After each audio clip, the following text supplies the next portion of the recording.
aqui dos resumos do trabalho. Se tiver faltando algum resumo, vocês me lembram, por favor? Tá? Então, nós tínhamos falado sobre códigos maliciosos, verificação em 2 etapas, redes sociais, privacidade, internet banking, também senhas, né? Faltou algum? Esses são os fascículos que vocês estudaram para fazer o resumo do trabalho. Os fascículos, códigos maliciosos. Faltou algum tema que eu não falei aqui de algum grupo?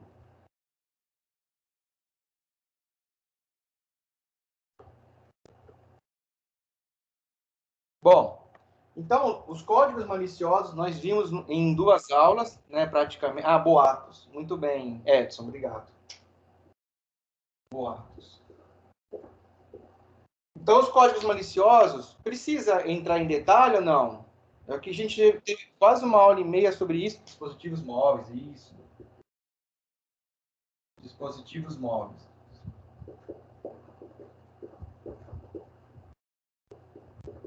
Eu queria comentar um pouco, fazer uma sumarização sobre esses temas com vocês, para depois a gente continuar a questão de pen test, tá? Passar um pouquinho sobre o ASP, DNS e um videozinho do NICBR. Bom, o código maliciosos, alguma dúvida em relação aos códigos maliciosos, aos tipos de malwares? Só me ajudem, respondem, por favor.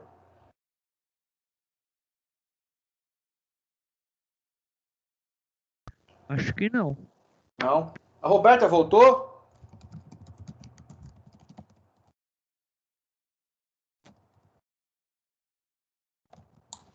Eu acho que ela não voltou não, professor. Não.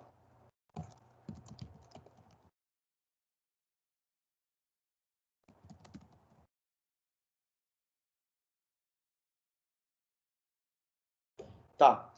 Vamos para o próximo. Verificação em 2 etapas. Alguém não conhecia esse processo? O que é verificação em 2 etapas? Ou vocês já estão realizando isso nos dispositivos de vocês?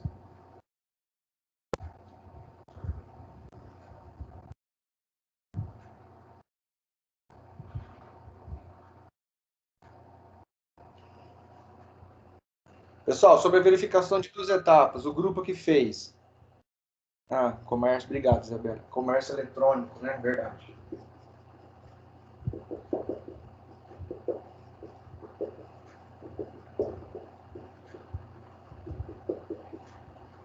Bom, a verificação em 2 etapas é uma das maneiras mais seguras da gente poder se autenticar e logar no sistema, né? Porque, geralmente, uma etapa é quando a gente coloca o nosso nome de usuário e a senha. Aí, aquele sistema que você está logando, ele verifica se o nome de usuário é existente e a sua senha é condizente com aquele nome de usuário. Tá? Porém, se alguém tiver a nossa senha e o nosso nome de usuário, pode se passar por nós. Aí existe a verificação em 2 etapas, é quando a gente, além de fornecer o nome do usuário, né, ele nos envia uma segunda etapa de confirmação se realmente eu sou, tá? Sou eu. E geralmente é utilizado um dispositivo móvel ou um e-mail, né?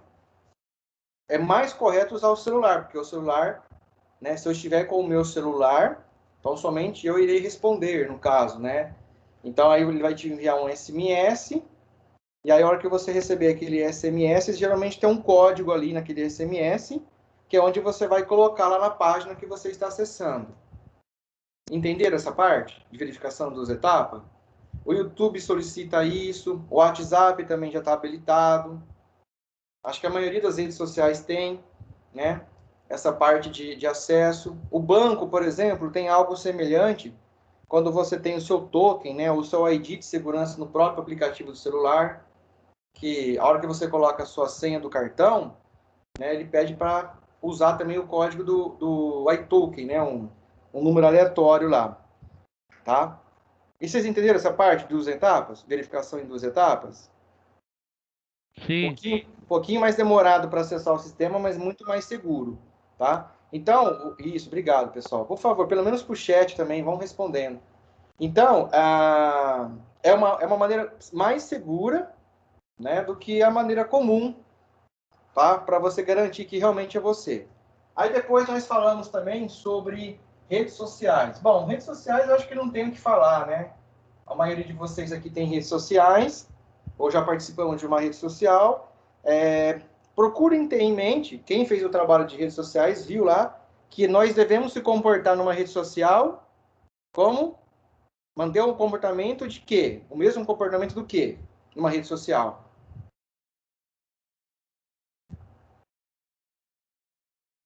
Basicamente o quê? Manter o meu comportamento de rede social o mesmo comportamento da vida real, né? Eu me comportar na vida real, né? Perdão, o comportamento de uma rede social é o mesmo comportamento de uma vida real. É claro que na rede social a gente fala oi para todo mundo, conversa com todo mundo, e às vezes na vida real a gente não tem esse mesmo relacionamento. Existem muitos estudos sobre isso, principalmente a parte de psicologia, né? Que nós nos tornamos mais extrovertidos numa rede social, tá? Isso é próprio do ser humano, principalmente aqueles que são mais tímidos. Porém, o nosso comportamento, quando é pessoalmente com a pessoa, a gente não é o mesmo comportamento. Mas o que pega aí na questão da segurança da rede social é o que você posta, né? O que você posta e se a sua vida é um livro aberto, tá? Tem que tomar muito cuidado com isso. Já houveram casos de assaltos, que a família foi viajar e postaram fotos postaram fotos sobre onde eles estavam, né?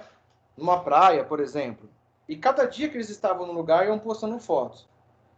Quando chegaram em casa, a casa foi assaltada. Por quê? Porque as pessoas sabiam que eles não estavam em casa. E outra coisa também que aconteceu, na investigação da polícia, determinaram que a casa não sofreu somente um assalto. Pode ter sofrido mais que um assalto, 2 ou 3 assaltos. Por quê? Porque outras pessoas maliciosas também sabiam que a família não estava. Isso é um fato verídico. Então tomem cuidado, né? Melhor postar o passado do que postar o teu presente e futuro. Onde você vai, o que você está fazendo. Professor, Oi, Mariana. tinha uma professora minha do Fundamental que ela ia na missa todos os domingos à noite. E ela era ministra, então direto postava foto. E aí, quando ela saiu pra ir pra missa, como os ladrões já sabiam que ela ia pra missa todo dia naquele horário, e ela era ministra, então ela teria que ir mesmo. Aí, a hora que ela chegou em casa, a casa dela tinha sido assaltada. Olha lá. Porque já estavam acostumados com essa rotina dela, né? Sim, e porque postava foto quase todo domingo. Então, geralmente o ministro tem que ir mais cedo, né? Para preparar tal, né? Você vê que coisa? É igualzinho esse fato que aconteceu aí. E aí foi só num dia, né? Você viu? Imagina a outra família estava viajando uma semana ou 15 dias, né? Pensou? Muito bem, Marielle. Então, às vezes a gente acha que isso não pode acontecer. Pode. Mas tomem cuidado, viu, pessoal? Tomem cuidado com essa questão aí. E se a gente fosse ficar aqui, a gente faria várias aulas sobre esse assunto, né? Mas tem essa etiqueta, tem essa ética, essa responsabilidade. Veja o que a Marielle falou, obrigado pela colocação. Isso realmente existe, porque a gente acaba se extravasando, ultrapassando o limite da nossa privacidade, tá? Tome muito cuidado com isso também. O que é seu, o que é de mais valor para você, para sua família, guarde com vocês. É claro que às vezes a gente quer mostrar uma festa, mostrar um prêmio, quer sair falando para todo mundo. Mas não são todos que vão ver dessa maneira, né? Não são todos que vão gostar da sua alegria. Então, tomem cuidado com o que vocês postam. Hoje em dia, a gente tem muito problemas de... Eu costumo falar tititis, mimimis, né? Às vezes uma palavra que você posta ali no momento de nervosismo, né? Pode ser que aquela palavra, aquela frase gere diversos apontamentos por outras pessoas, vários pontos de visões. E pode até acabar um processo para você, e aí vai gerar dor de cabeça. Então tem vários problemas. Então tomem cuidado com isso. Bom, Internet Banking. Internet Banking, logo no início, era utilizado mais pelos sites, né? Então você, hoje em dia, continua acessando pelos sites. Mas aí os bancos começaram a desenvolver os seus apps, as suas aplicações para celulares, e ficou assim, Sabe que confesso que no começo eu não utilizei muito, né? Demorou um pouco para utilizar, porque eu já usava o Internet Banking pelo navegador, né? E aí, quando saiu os apps, as aplicações para celulares, eu demorei um tempinho aí para começar a usar.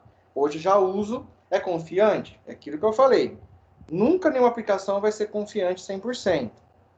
Porque a aplicação, às vezes, ela pode ser confiante, lá 98, 95, 98, 99%. Ela pode falar que ela garante. Mas não dá para saber se o seu dispositivo que está instalado tem confiança, tem segurança. Talvez o seu celular esteja desatualizado em relação a hardware, em relação ao SO, em relação ao antivírus, entendeu? Então isso pode acontecer um problema. Já vou comentar, Audrey. Então tem isso aí também, tem que tomar cuidado. Mas muita gente hoje não usa, eu tenho pessoas na família que elas não usam Internet Banking, nem pelo navegador, nem pelo celular, porque tem medo. Né? Às vezes a pessoa prefere realmente, fala assim, gera para mim, né, Edivaldo, eu pago em boleto, né? Tem um tio meu que fala isso, eu pago no boleto que eu prefiro, tá? Mas pode acontecer aí golpes, né? Já presenciei, assim, principalmente no computador, de você estar com uma máquina infectada, ele fazer um redirecionamento para outra página, para você informar lá todas as suas... estou fazendo um recadastramento dos seus dados, informe aí as posições do seu cartão, antigamente era cartão de segurança. Era um golpe, né, que tinha. Ou informe o número do seu token, a sua senha eletrônica. Então você tem que ter esse jogo de cintura, essa percepção. Fala, pô, tem uma coisa errada aqui, parece que isso não está certo. Né? O que você pode, às vezes, testar também, claro, não é uma garantida, mas você pode errar, às vezes, a senha pela primeira vez. Às vezes você coloca uma senha errada lá e passa. Né? Passou para outra tela. Que tela que é essa? Mas como que aceitou minha senha? Está errada. São algumas maneiras de você estar verificando o site, né? Mas o importante é sempre estar, eu digo sempre, além de você ter a aplicação instalada, sempre tem que estar com a última versão atualizada. Vá lá na loja do seu aplicativo, lá do seu sistema operacional, atualiza o seu aplicativo Internet Banking, né? Instala um bom antivírus no celular e mantenha atualizado a sua versão do SO, tá? E troquem as senhas de períodos em períodos, né? Troquem as senhas, define aí uma vez por mês, claro que disso não vai trocar, mas definam senhas e vão trocando aí com o tempo. É um período de tempo não muito longo. A Audrey comentou sobre o documentário. Então, eu comecei a assistir, mas eu não terminei. O Dilema das Redes é recente, né, Audrey? Fica aí para vocês uma dica, né, para assistir esse documentário. É interessante. Eu comecei a assistir, mas eu parei. São alguns profissionais da Google, do Facebook, do Instagram, né, que participavam lá das programações, dos modelos de rede, de estatística, de psicologia, de marketing, né, onde eu pude assistir, e eles falando realmente que é tudo voltado para cativar a pessoa, para viciar a pessoa, né, para poder realmente a pessoa ficar viciada na rede, aparecer o comercial, tudo que ela faz é rastreado realmente.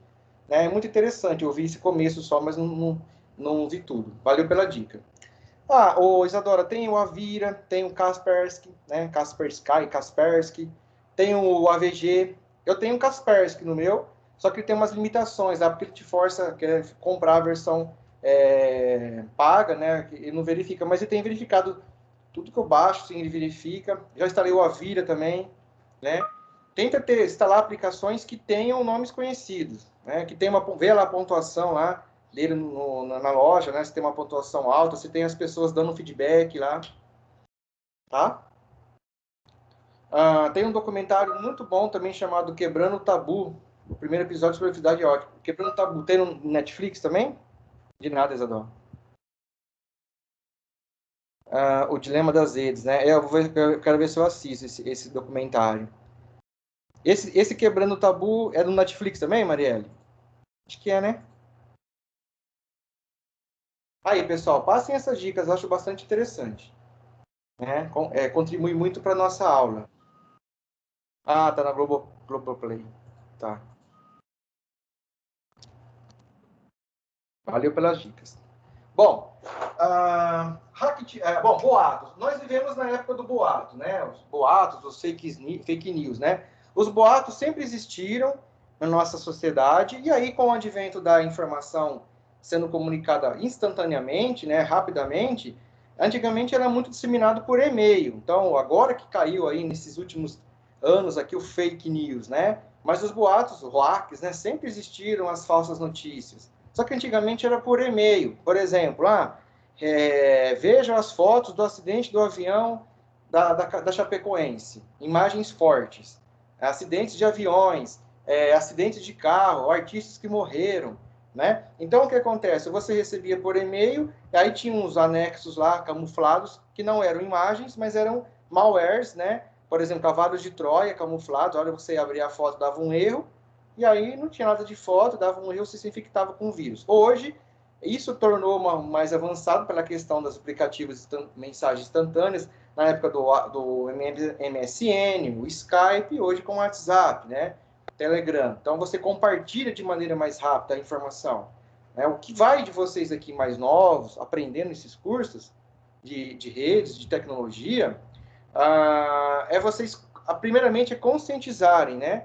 É vocês criarem um hábito de verificar a fonte, verificar com a pessoa que está enviando, onde ela copiou. Será que realmente... Outro dia eu recebi no meu celular, uma prima minha me encaminhou sobre as notícias do gafanhoto. Lembra lá que ia ter a nuvem de gafanhotos?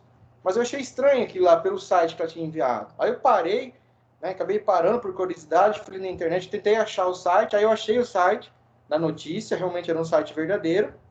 Não, eu não conhecia, só que depois lá eu vi pelas buscas que outros sites estavam falando também sobre isso. Então era uma notícia verdadeira. Então, se eu achei interessante compartilhar, eu compartilho. Se eu não achar interessante, né?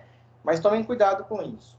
Senhas, né? Senhas tem um pouco a ver com a privacidade, com a questão do Internet Bank e com a questão da verificação em 2 etapas. As senhas, lá no capítulo, no fascículo, quem fez esse trabalho, vocês observaram que eles deram algumas dicas de como vocês criarem senhas, né? Hoje, a maioria das aplicações, dos softwares, das páginas web, né, dos sites, elas permitem colocar acentos, permitem colocar espaço, permitem colocar caracteres especiais. Né? Esses caracteres especiais, o E comercial, o asterisco, barra, 2 pontos, percentual, são caracteres considerados especiais, que antigamente não eram utilizados, né? Não eram habilitados. Agora, hoje em dia, são habilitados. É claro que você não deve usar esses caracteres em nome de e-mails, em contas, né, em cadastro de clientes, de nomes. Não, professor, só está disponível no Globoplay. Ah, tá. Uma hora, se você quiser comentar, Marielle, sobre esse seriado aí, eu vou dar uma pesquisada também para poder ver melhor do que se trata. Né? Você comentou que o primeiro episódio fala sobre privacidade, né? Hoje nós vivemos numa era que nós não temos mais privacidade, né? Tem pessoas que não ligam para isso, né? Eu ligo muito para privacidade, né? Eu acho que todo mundo deveria ligar, sim, né? Mas hoje a gente tem algumas coisas que a gente não tem mais privacidade, né? E a tendência é piorar. Então, Professor, a questão Oi. tem uma fala nesse documentário que um especialista ele fala assim: tem muita gente que fala que não tá nem aí para privacidade, Isso, já ouvi tanto que falar. não se importa. Só que se você pedir para essa pessoa a senha do e-mail dela, ela não vai querer te dar. Então ela se importa com a privacidade dela. Exatamente, já que ela não se importa, qual é o problema de passar a senha, né? Você viu como são as situações, né? Na verdade, se você passar a senha, então você não está se importando com privacidade, né? É aquilo, pessoal. Será que eu deixaria a chave da minha casa com alguém que eu não conheço? Será que eu dormiria com a porta aberta? Será que eu andaria pelado na rua? Será que eu andaria chamando atenção de uma maneira assim que todo mundo olhasse para mim? Entendeu? As pessoas estão perdendo um pouco do respeito de si próprias. Né? Elas querem chamar atenção de qualquer jeito, elas querem virar um meme da noite para o dia na internet de qualquer jeito. Não estou falando todo mundo, mas algumas pessoas. Por quê? Porque falta um pouco de conscientização disso, né? Às vezes as pessoas elas usam certas fases da vida que elas querem de algum jeito ou outro ficar famosa. E sabe que não é com todo mundo que acontece isso. Mas se você ficar famoso de um jeito educado, lutando, estudando, batalhando, é uma coisa. Agora, ficar famoso por memes, né? Ficar famoso por videoclipes aí que você caiu numa coisa e virou outra fara, meio, né? Um período de fama rápido que começa e termina rápido, vamos dizer assim. É interessante o que você falou aí, Marielle, né? As pessoas têm que tomar muito cuidado com isso, pessoal. Muito cuidado, principalmente vocês que são adolescentes, vocês estão em formação ainda, é uma fase de aprendizado muito grande, e nós vivemos hoje numa sociedade muito, muito complexa, né? São muitos assuntos ao mesmo tempo. Como eu disse, né? Tem pessoas se preocupando com o que você fala demais, sabe? Então você tem que pensar não 10 vezes, tem que pensar 100 vezes antes de falar alguma coisa, né? E tem muita coisa também que está sendo utilizada contra nós, humanos, né? Pessoas que estão invertendo valores, né? O que era respeito antigamente não é mais, tá? Tem que tomar cuidado com isso. O seu senso crítico, a sua questão crítica, né? Será que isso é certo? Isso é errado? Isso vai prejudicar o meu próximo? O básico de tudo isso é você se colocar no lugar do seu próximo. Será que o que eu vou falar para ele, essa roupa que eu vou falar, essa frase que eu vou utilizar, será que muito vai prejudicar de uma certa forma? Vai causar uma reviravolta? Entendeu? Se põe no lugar, né? Criar a empatia é muito importante, você ter empatia, né? Sempre se colocar no lugar do outro.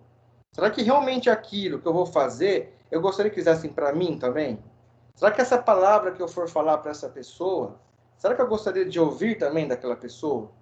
Isso é o básico para você começar a criticar, para você começar a falar coisas, né? Nada como uma conversa sincera. Marielle, eu não gostei muito dessa atitude sua, porque eu acho que você acabou usando uma palavra meio forte. Ah, professor, é verdade, desculpa, acho que, né?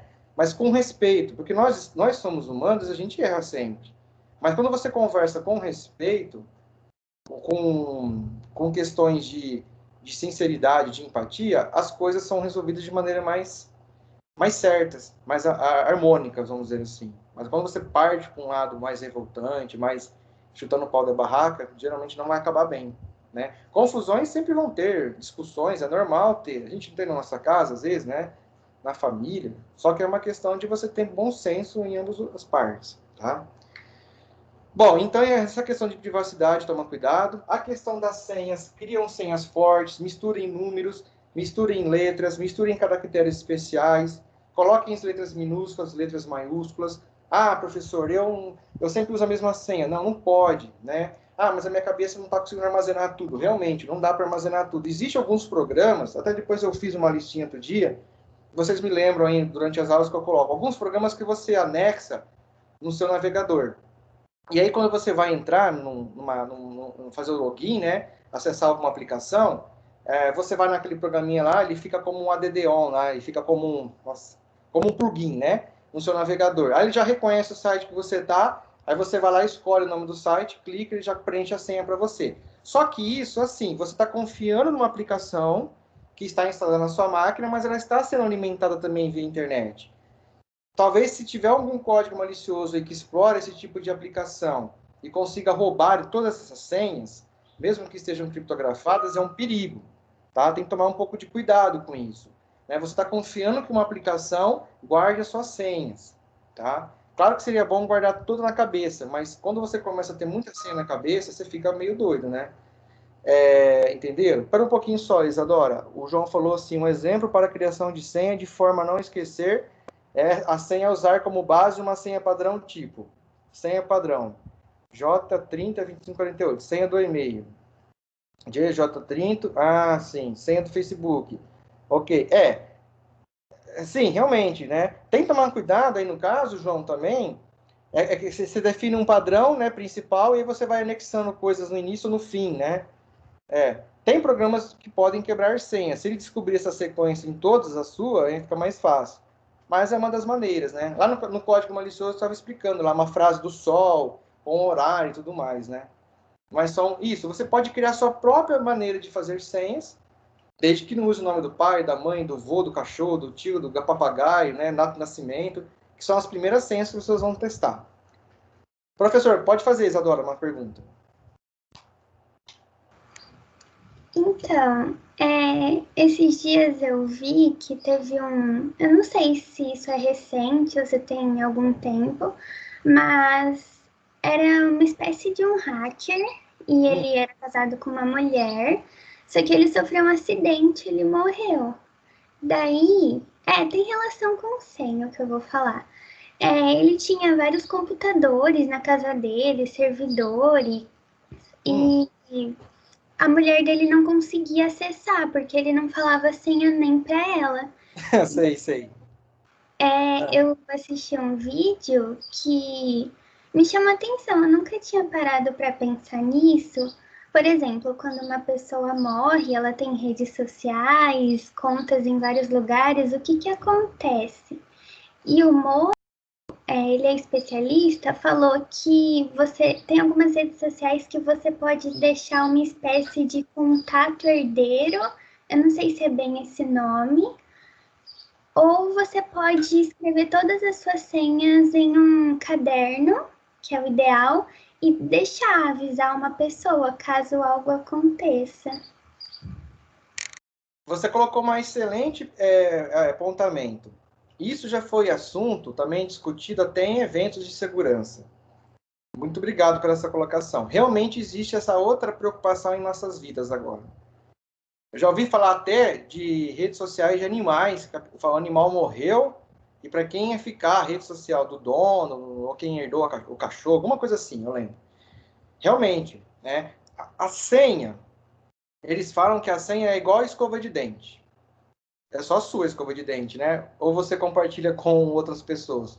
Para quem tem namorado, para quem é casado, sei lá, né? Você geralmente não usa a escova da sua esposa e vice-versa, né? Às vezes por engano você até usa, mas é uma coisa muito pessoal, não é? Você usar a escova de dente de outra pessoa. Então a senha é mais ou menos isso, né? Você não passar a senha para a pessoa. É claro que numa família, né? Seria interessante aí você ter esse diário que nem você falou, né? Não é aconselhável você gravar senhas em digitar, escrever senhas em papéis, né?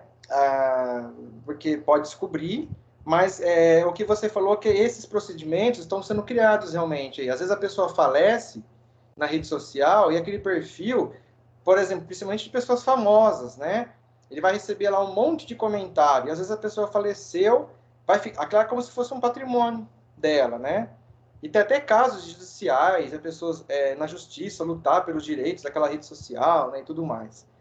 Então, é uma nova área de estudo, de processos aí, de como você gerenciar essas senhas, né? Principalmente quando é computador, a pessoa às vezes morreu, faleceu, e precisa fazer uma investigação forense. Isso faz parte daquela aula de tópicos de computação forense.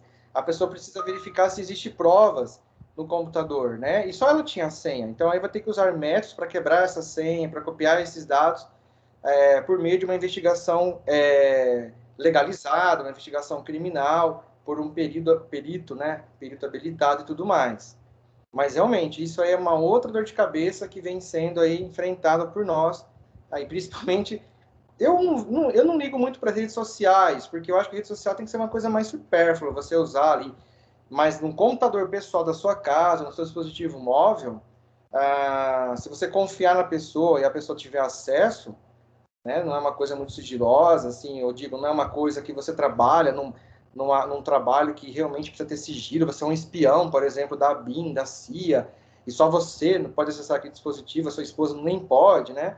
Aí é outra história, mas acho que nada impediria de um familiar aí seu, né, uma esposa, não um namorado, namorada, que ainda, né, mas ter a sua senha, isso dá muita dor de cabeça. Consegui explicar?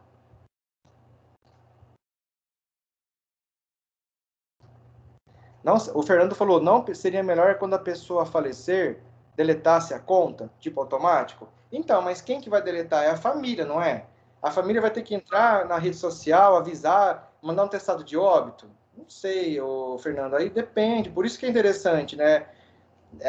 Ter a senha da rede social. Já que é um livro aberto ali, a rede social, qual é o problema da minha esposa, do meu marido, do meu filho ter a minha senha, né? Se eu anotar a senha em um papel e colocar num cofre, e a senha do cofre? Interessante isso aí, muito legal. Ah, que bom, Isadora. Mas legal esse apontamento. Realmente, isso aí é uma área que está tendo também dor de cabeça, essa questão de senha. Porque tudo é virtual, né? Digital, não é guardado fisicamente. Entendeu? Mais perguntas? Falei que ia ser rápido, mas está gerando bastante assunto. Comércio eletrônico. Bom, eu acho que todo mundo aqui, de todos nós, todos já fizeram alguma compra pela internet? Ou alguém não comprou ainda? Acho que sim, né? Tá. Já tiveram algum problema aí? Alguma coisa assim que veio errado ou não veio? O João Vitor falou que sim, né? Geralmente você compra uma coisa, vem em duas, você compra uma coisa, vem faltando, né? Isso dá uma maior dor de cabeça, né? Já, vários de vocês já tiveram também aí, né? Então, pessoal, a internet, hoje, você comprar pela internet se tornou tão favorável, tão tranquilo, né? É a mesma questão aqui do celular, usar o banco. Não creio que a empresa do app seja responsável por escolher a conta quando a pessoa morresse. Só que ela deve ser avisada primeiro. Isso, tem que avisar, fazer um atestado lá de óbito. Aí você tem que abrir um chamado no site, a empresa tem que, falando do assunto da senha ainda, né? Respondendo a questão do Fernando. Aí você vai ter que abrir um processo lá na empresa, enviar um atestado de óbito para poder excluir a rede social. Será que precisa de tudo isso? É mais um problema para você pensar, porque quando morre alguém é tão ruim, tão triste, né? É uma dor de cabeça violenta cuidar dessas coisas burocráticas da nossa vida. Fala que você tem que pagar, né? Pagar caixão, pagar isso, pagar aquilo, né? Você nem tem cabeça para isso. Aí vai lá, você vai ter que preocupar com a rede social também, sabe? Eu acho que, né? Agora, se for na empresa, é outra coisa, né? Você usa uma senha da empresa, o seu trabalho, é diferente. A empresa vai se incumbir de fazer isso já, né? Mas é uma questão de refletir. Então, o Internet Bank, o comércio eletrônico, é semelhante. Tem que estar com o antivírus instalado, tem que estar tudo atualizado. O seu navegador de internet possivelmente tem que estar com a última versão atualizada. O seu computador também, o sistema operacional. Não adianta estar no meu navegador atualizado e meu sistema operacional está defasado. Ter um bom antivírus, está atualizado com as últimas atualizações de assinaturas, tudo mais. E ter a expertise de ver se o site realmente é aquele site. Até agora você não entendeu o que eu queria dizer. Como assim, Fernando? Quer falar? Quer explicar, Fernando?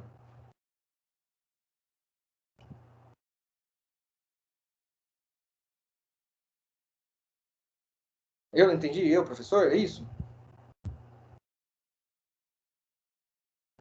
Tá bom, depois você comenta. Bom, então, pessoal, você também conhecer o site. Às vezes tem sites que são tão bem clonados. Uma vez eu recebi uma proposta,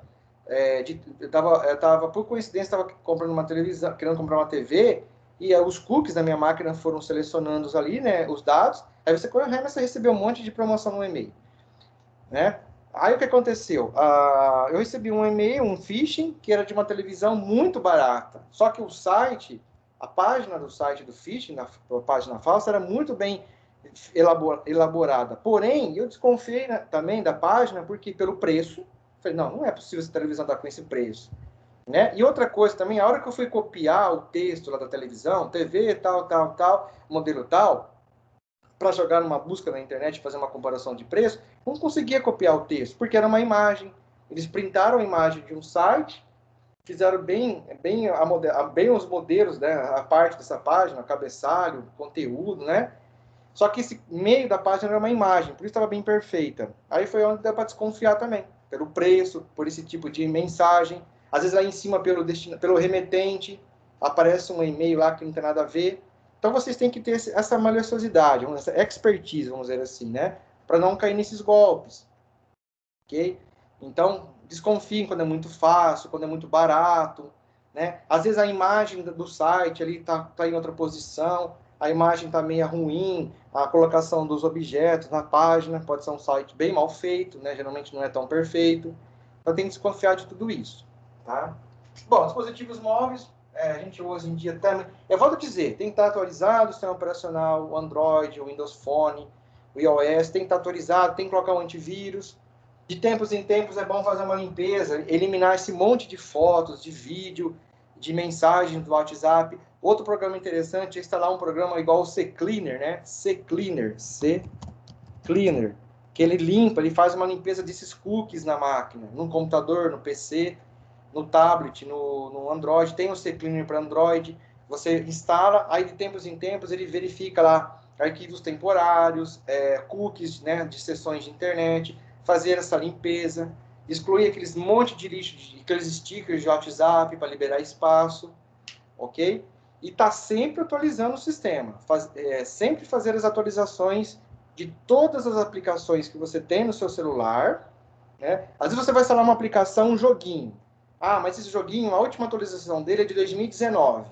por exemplo, lá de outubro de 2019, um ano atrás, eu não instalo esse joguinho, porque ele parou de ser mexido, né? Ele parou de ser atualizado, atualizado.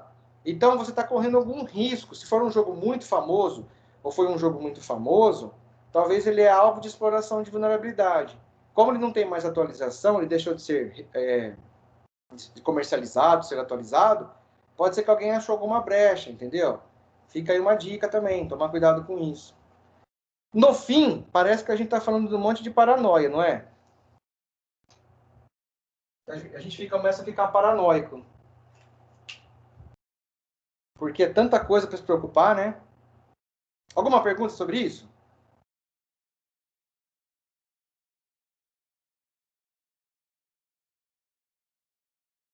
Podemos continuar? E se for um jogo offline? Aí é menos pior. Boa pergunta, João Vitor. Olha, na maioria dos joguinhos que eu tenho instalado no meu celular, eu jogo offline. Também não quero, às vezes, que meu filho ou crianças instalem jogos online, né? Mas se você for jogar offline, até vai, vamos dizer assim, tá? Mas não pode esquecer. Uma outra hora, outra você vai esquecer. Professor Alder caiu da chamada, tá? Obrigado, Beto. Uma hora ou outra você vai esquecer, você vai se conectar na internet, o jogo vai estar, né? O jogo pode ser que busque alguma coisa. Tem que tomar muito cuidado com isso, né? Quando você está offline, teoricamente você está sem seus dados móveis ou seu Wi-Fi, não é para ter acesso à internet, né? Então é um perigo a menos. Mas tem que tomar um cuidado com aplicações que não tem mais atualização, tá? Tome um pouco de cuidado aí, evitem de usar. Se for instalar o jogo, tá, offline, tomem cuidado de não acessar a internet, né? Dá aquele botãozinho, aquele quadradinho, apagar tudo, né? Limpar ele da memória, aí você acessa a internet. Ou reinicia o celular também, ok? Bom, aí vocês fizeram um trabalho sobre hacktivismo, né? Tem um vídeo lá no meu canal, chamado... Deixa eu ver aqui, eu já vou falar para vocês. É sobre o tema hacker. É um vídeo muito antigo, mas é muito bacana.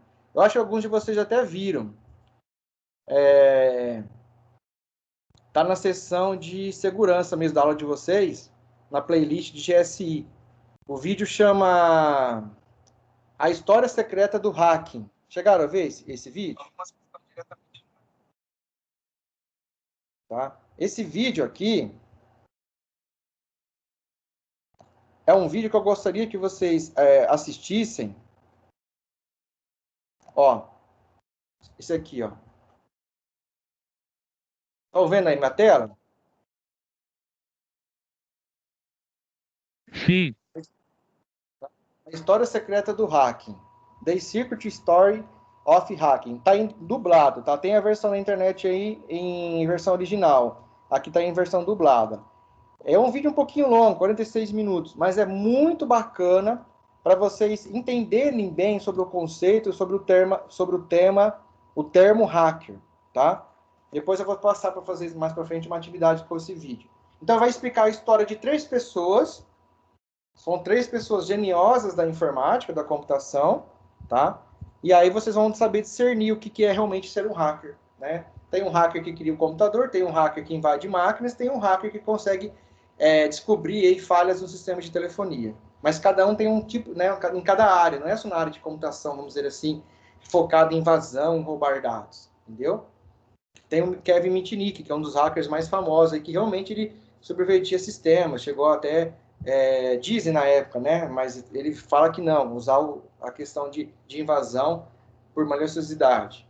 Então tem isso aí também, para vocês discernir o que é o termo hack. E aí a gente fez um trabalho chamado sobre hacktivismo, né? Eu expliquei para vocês que o interessante é que nesse vídeo mostra muito sobre a palavra hacker, então. Geralmente hacker é aquela pessoa que usa o seu conhecimento, a sua inteligência e faz muito bem aquilo, né? Esse é o hacker. Pode ser um dentista, pode ser um marceneiro, pode ser um pedreiro, é o hacker da construção.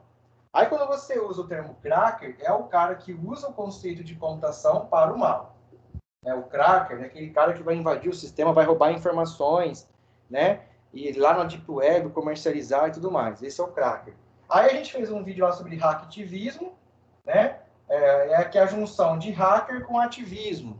Mas lá, o termo hacker, naquela notícia que vocês leram no site lá do UOL, né, foram algumas ações de ativismo por meio de computação, né? Alguns grupos hackers, né, anônimos, outros mais lá, utilizaram o computador para demonstrar ações de ativismo contra racismo, contra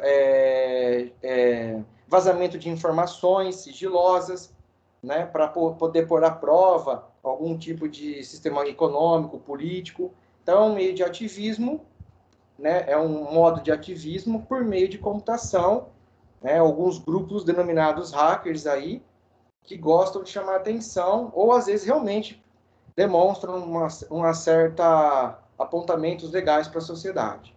Tá? Foi o trabalho de vocês. Então assistam aquele vídeo que eu passei para vocês depois, tá? Tudo bem? Alguma dúvida sobre os podcasts lá, o hacktivismo?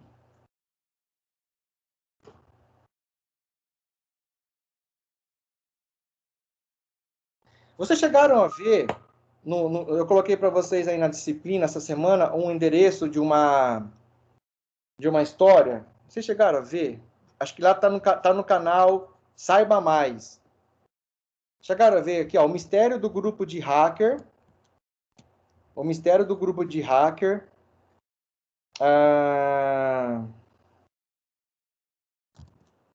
Aqui, ó.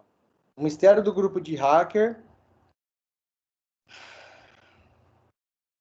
Robin Hood, que doa dinheiro roubado para a caridade. Alguém viu essa notícia? Esse canal do UOL aqui, o Tilt, é interessante, tem umas notícias bacanas às vezes, principalmente sobre segurança. Eu lembrei de vocês, foi visto compartilhar na aula. Foi dia 20, ó. Então, o mistério do grupo hacker, você viu aqui, já está usando a palavra hacker no modo de roubar dinheiro, né? Então, fica muito assim, fica muito em contradição essa palavra hacker, né? Aqui, ó, eles ajudaram 2 instituições de caridade aqui, né? Ó, Children International Recept e uma outra aqui, ó, a Day Water Project Recept. Eles roubaram dinheiro de instituições financeiras e doaram em formas de bitcoins para essas instituições. Depois, se vocês quiserem dar uma lida, eu vou colocar o endereço do site aqui, ó, aqui no chat. Dei uma lida, interessante isso aí. Praticaram ações de Robin Hood. Não, Vinícius, ainda não corrigi de todos, tá? O hacktivismo, tá bom? Falta corrigir essa parte ainda. Tá? Alguém chegou a ver essa notícia do UOL ou não?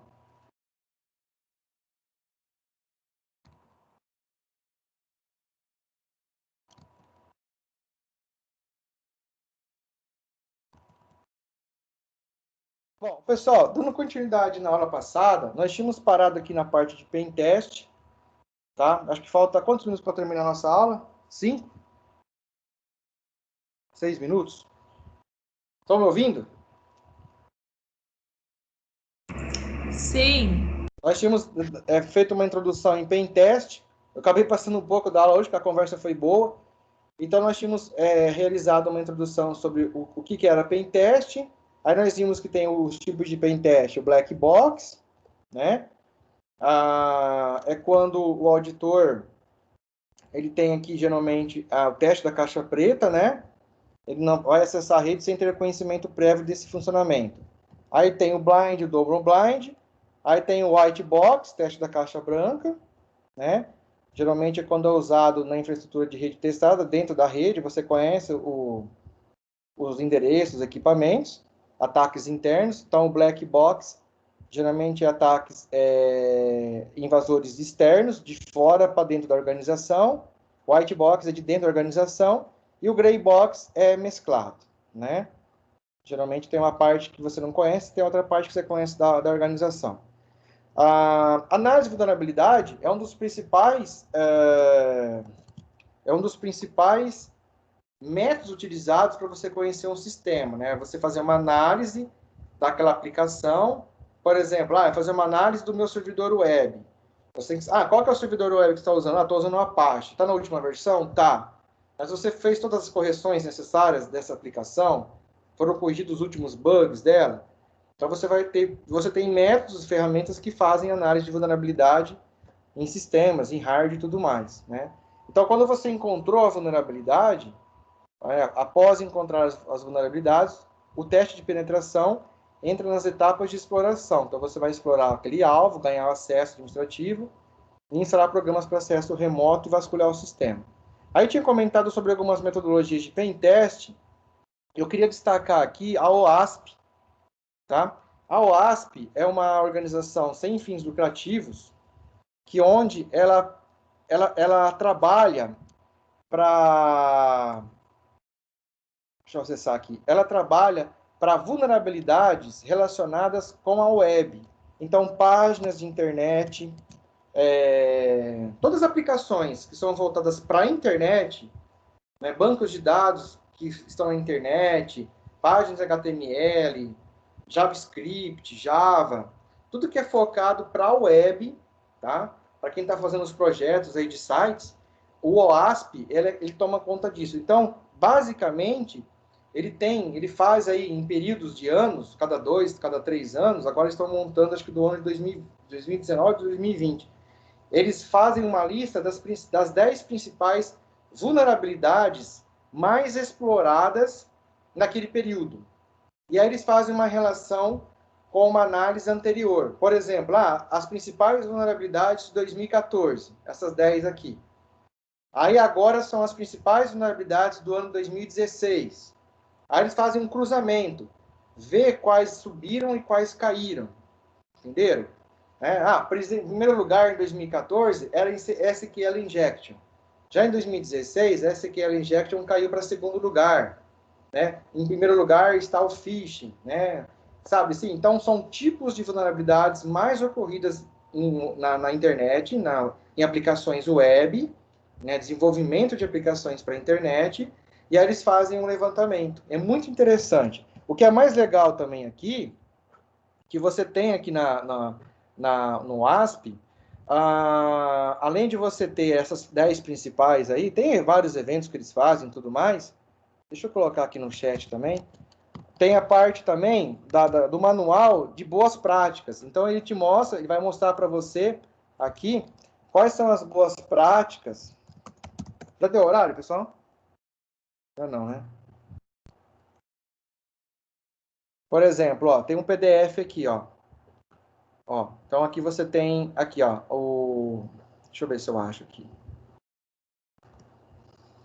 Aqui, por exemplo, 2017, top 10, ó. Então, em 2017, a primeira foi injection, né?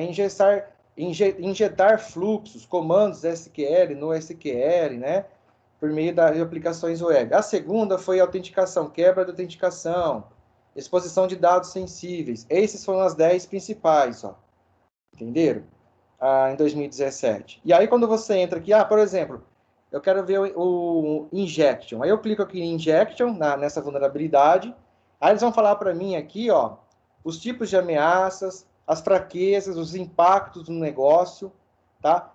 Quais são as aplicações quais são os tipos de vulnerabilidades dessas aplicações, quais são as aplicações que podem estar vulneráveis. Aí eles dão um exemplo também de ataques, ó, de cenários de ataque. Aqui, por exemplo, ó, é uma string SQL, né, com aplicação não segura na construção de um comando vulnerável. Então, eles mostram o cenário 1, cenário 2. Tá? E aí ele mostra o que você deve fazer para poder corrigir esse cenário. Para você não usar esse tipo de comando, para você usar outros comandos. Aqui, ó, dicas de como prevenir o SQL Injection. Aí você vai ter aqui uma página, ó, relacionada às dicas e prevenções do SQL Injection. O que é esse tipo de ataque, o que é esse problema, e vai explicar para vocês aqui quais são os tipos, quais são as maneiras corretas de você usar, por exemplo, esse comando. Ele mostra a maneira errada, a maneira vulnerável, e depois ele mostra dicas de quais são as maneiras corretas de vocês estarem usando os comandos mais assim, certos, uma programação mais segura. Entenderam essa explicação do OASP?